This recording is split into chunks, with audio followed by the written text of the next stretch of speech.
I forgot that I could record my screen on this computer, so I should be able to show you my whole process with these tutorials. So the first thing I do when I come home from the racetrack is I go to my external hard drive or wherever you're going to save these files, open it up, and this is pretty scattered about. Let me sort it real quick. So I always have like a working folder for summer and then working folders for winter. You can see Pittsburgh 2016, 17, 18, 19. That's my summer, and then my winters are snowshoe because I spend my winters there. So Pittsburgh summer 19 or whatever you want to call the master folder. Go in here, clean these up again. Alright, so the first thing I do when I come over from the track is I create a new folder. You can see right here I created one from last night, 5/25/19, and I try to title it something relative, and I wanted to change this actually. Races, I want to put 4:10 sprints in here because later when I have to find photos, it really helps out. So I also put rain out after 3 heats, so it's just a reference. So, but how is to create a new folder, right click, new folder, and then title it whatever, 5.25, 19, what do I call that, races, 4:10 sprints, but you get the point. So, create a new folder, whatever you're doing. And then, actually I want that folder back. So let's do this, 5/25/19, races, 4:10 sprints, rain out after 3 heats. And then we're going to open that folder. Then I go in to this folder. Now I'm going to create subfolders. So sprints, HR, and that stands for high resolution. I do 2 folders for each class. And then this one's FB, and that stands for Facebook or low resolution. Now I'm going to go Rush Late Model, LM, HR for high res. I'm going to do Rush Late Model, Facebook, low resolution. Move over, do the Pro Stocks. Then do the Facebook version.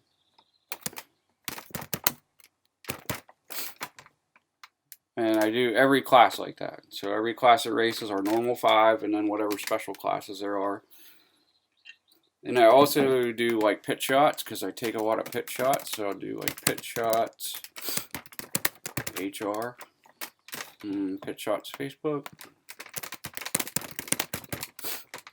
And sometimes I take a lot of crowd shots of people in the crowd, and when I do that I put them in the Rush Late Model folders because they're like our main sanctioning body, and it just makes sense, I think. So once all my subfolders were created for all the classes, I think we had 6 last night, I think we did 4 here, but you get the point. We'll go back to my main folder here. Wow, we cleaned that up a little bit. There you go, you can see all the folders there.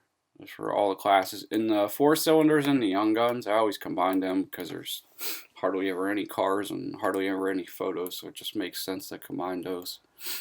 Alright, so the next thing I do is I minimize this. I get my memory card. I don't know if you have a card reader in your computer or not, or if you're actually hooking the camera up, but either way works. Slide this in my card reader on the side of the computer.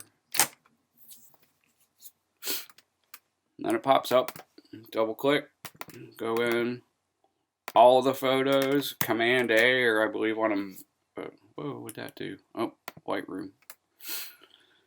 Hold on 1 second, let me get out of here. It's Lightroom. Alright, so go back to that folder with the memory card or the camera.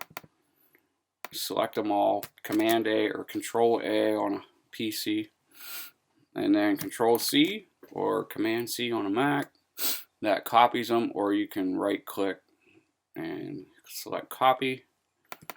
Now we're going to go back to that folder that we created earlier, the races folder, the main folder, and then it's Control V or edit paste, and then it's going to copy all the photos. It'll probably take about 20 to 30 minutes to copy them all. Alright, once they're all copied, go to Lightroom. Give it a second to load. There we are. See, I already imported them all, but we're going to go through it anyway. So go to File. We're going to pretend like they don't exist. File, go to Import Photos and Video. Now, once that happens, you need to come over here.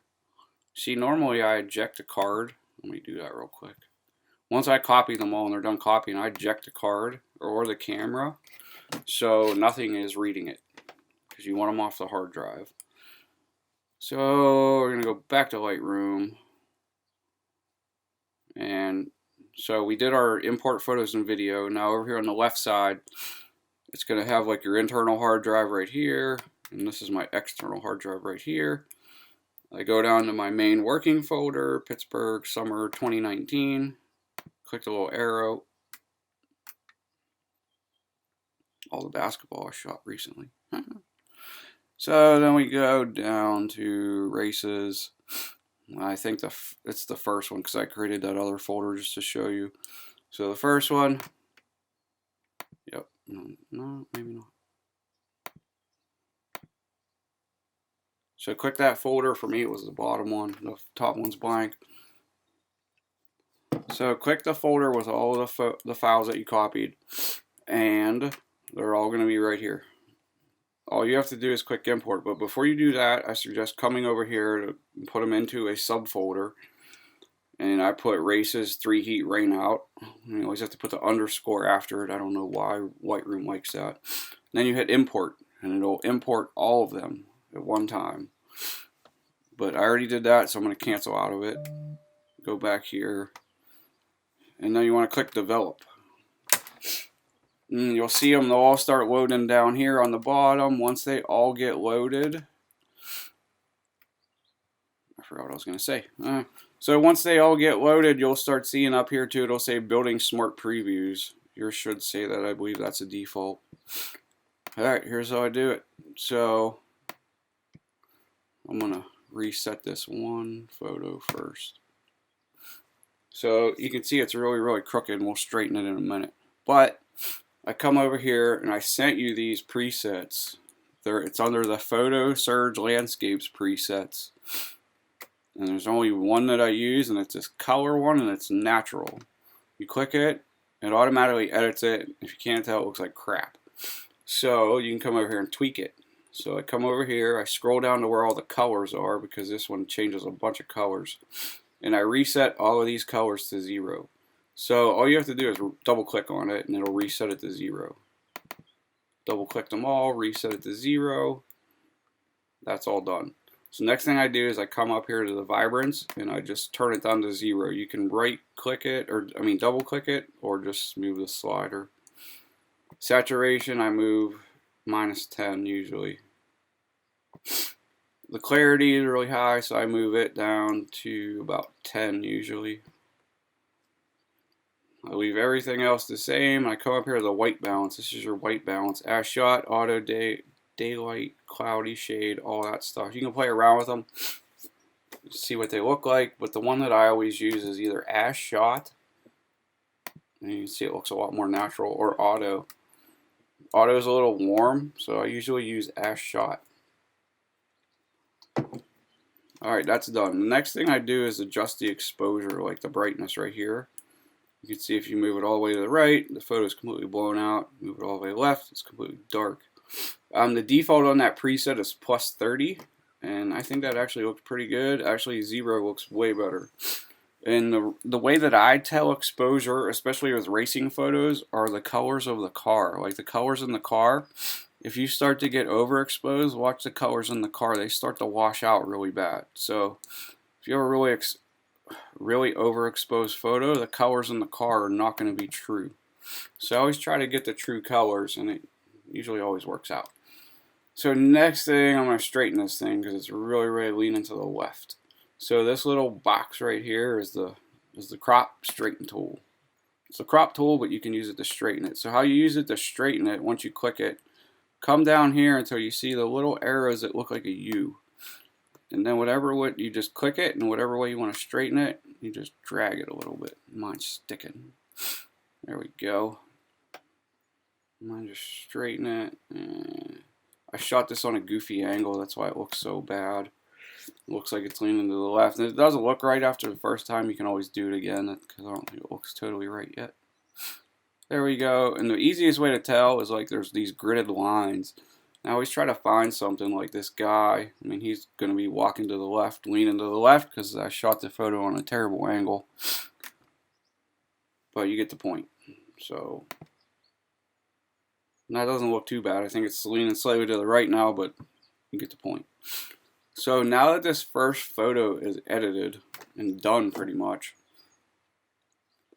the next thing I do is I move my cursor all the way to the right. As long as all the photos look about the same exposure, this works. Even if it doesn't, you can fix it. So come all the way to the right until the page ends right here.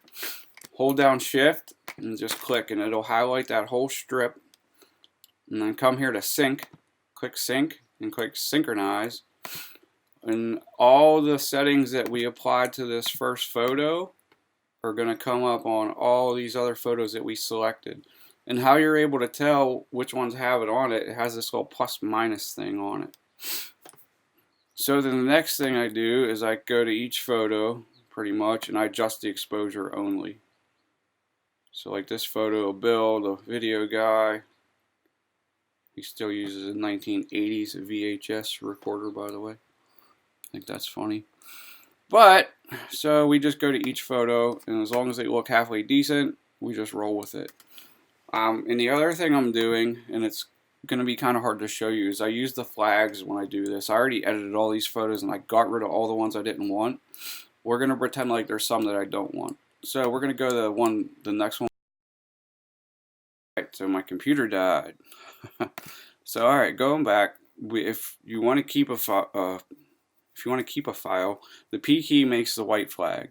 So we go to the next photo here with Bill, and we're going to pretend like we want to get rid of it. So all we're going to do is press X, and that'll put a black flag on it. And so as I'm going through these, adjusting the exposure, I'm also looking at them to say, do I want to keep it or do I not want to keep it? And all these I kept. But let's pretend there's ones that we don't want to keep still. So we'll do the X on that one. We'll say that one's too bright and we can't fix it. So we'll get rid of that one and the next one. Alright, so we went through all 1,000 photos or whatever, however many there are. And we have a whole bunch of white flags and we have a whole bunch of black flags. And you actually don't even need to do the white flags. Sometimes I do them, sometimes I don't. If you don't do them, it's not a big deal. The black ones are the ones that are important, the ones that you don't want to keep. So once you have all your black flags, you went through everything, you're going to come up here to Photo, click Delete Rejected Photos, and a little dialog box will come up. And it'll ask you if you want to just remove them from the film strip down here out of Lightroom, or if you want to delete them completely. 9 times out of 10, I delete them completely because I'm not going to use them and they're just taking up disk space. And since I already did this, I'm just going to hit cancel. I highly recommend doing delete from disk if you don't want to keep them, but that's up to you. You can just hit remove and it'll take them out of Lightroom, but it'll still be on the hard drive. Go out of there, and I'm actually going to white flag all these because I still have to do program photos for the program guy. Alright, yeah, so I just go through each one, give it a white flag or a black flag, and I just adjust the exposure. So you come over here, you can see this photo is really blown out, so we're going to take the exposure way down until it looks somewhat decent. Right, like right there. And you can see down here all the settings that we applied to that first photo and then we synced them all. They're still all right here other than the exposure. And that's pretty much it. I mean, I go through them all, do that, white flag, black flag, and then once you get to the end and once you do the photo and you remove all the black flagged items, then what I do is I come through here and all my edits are done. So what I do is I group them. Remember we created all those folders, right? So when I export them, I come over here and I just look at them all. I can tell all these are pit shots. So you select the first one, come to the last one, hold in Shift, and it selects them all. Then I go to File, Export, and this brings up the export dialog box. And I always do the low resolution Facebook files first. So you come to here, this is where you're going to save it at. So click that. This pops up, so you got to go to where we created all those subfolders. So I know mine's in Pittsburgh Summer 2019, races after 3 heats, rain out after 3 heats. And here are all my folders and files. I'm actually going to delete this one just to get it out of the way. Yeah. So we have all of our folders. We know that down here, all of these that we selected are pitch shots, and we want them low resolution. Like I said, I always do the low resolution first because I want to get them posted to Facebook as fast as I can so people don't bother me. Let's see. So we would go to pitch shots, Facebook for low resolution, and we would just click choose. And then I come down here to the custom text. This is the file name basically. And I always put the date and then whatever it is. So these will be pitch shots, Facebook. And then I scroll down a little bit further to the image sizing box. So you want to make sure this box is checked, resize to fit. The dimensions should be 2048 in each box, and then the resolution is 96. So it'll probably say 300 in here to begin with. You want to just get rid of that, type in 96. And then you want to come down here to your watermark. I always watermark the low resolution files, and I don't watermark the high resolution files because they go on my website and there's a proof watermark already on there. But when they order the prints, the watermark isn't on there. So I come down here to watermark, make sure the watermark's checked, dialog box, and when you created a watermark, whatever you saved it as, this is where you're going to select it. So I know this is my new track one. And then I would just hit export, and it would export however many of them, 21 selected, so it would export 21 photos into that pitch shots folder. And as it's exporting those, I move on to the next. So the next set is the Rush Late Models Hot Laps. So I come down here on the film strip, and I see where the Rush Late Models end. Where did they end? Right there. Hit shift again, select them all, come here to file, export, choose where you want to save them at. In this case, these are the Rush Late Models, and they are the low resolution copies. So that would be the FB file for Facebook. Choose. Whoa, what's that all about? I don't know. Let's try it again. So it's already saved there. I didn't change this. So Rush Late Model Facebook. This should already, once you set this box, it should already be set. And same with this box. It'll stay set until you change it. So then you just click export again, and it'll save them to the Rush Late Model folder. Then I move on, Pro Stocks. They end right here, shift. File, export, choose where you want to save them at. These would be Pro Stocks Facebook, choose it, change the file name,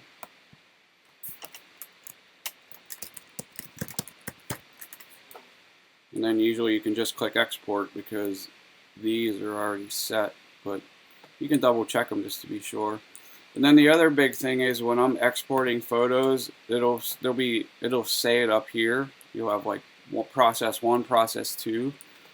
I never export more than 2 sets at one time because every time that I do, Lightroom crashes and I have to start all over. So let at least one up here finish before you move on to the next one. And then I just do that through the whole set. Just keep going. You know, group them by class. Group them by high resolution and low resolution. I do all the low res first, and then later in the week I'll do the high resolution files that take forever and I have to upload them to my website. But yeah, that's really it.